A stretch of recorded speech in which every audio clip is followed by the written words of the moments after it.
Okay, on the front porch, what we're gonna do is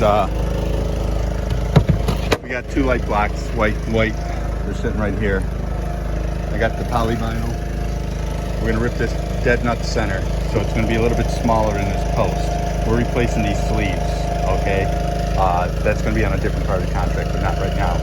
But what we're going to do, because we're gonna be running our tendo, we're gonna come out with our white post, even with this post, so whatever our dimension is here, make it the same back there, and do the same on that side. And then we'll go ahead and whatever the height is for this post, this will be cut to that height.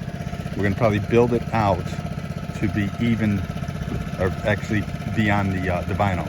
So if you gotta put a 3/4 board and then that, just pre-flash the 3/4 so no water can get behind it. We're gonna take the J channel we got here and we're gonna move it over here because we're gonna cut a straight line from top to bottom, and that's where the tendo's going. Okay, so the gray J channel is gonna go there. We can seam it down at the bottom here.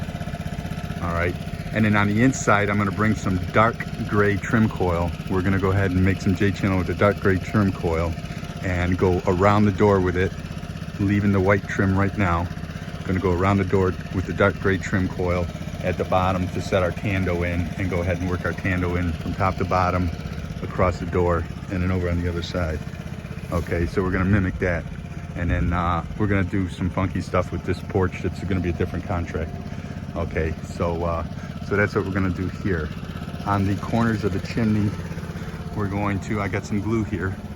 We're going to pre-flash the corners, probably 4 inches by 4 inches on all 4 corners, and glue it on.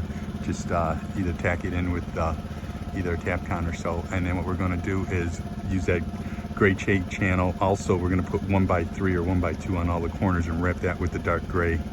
And that should be able to go over top of them, you know, over top of the siding. So we won't even need J channel up there, other than maybe at the top, okay? So let's do that.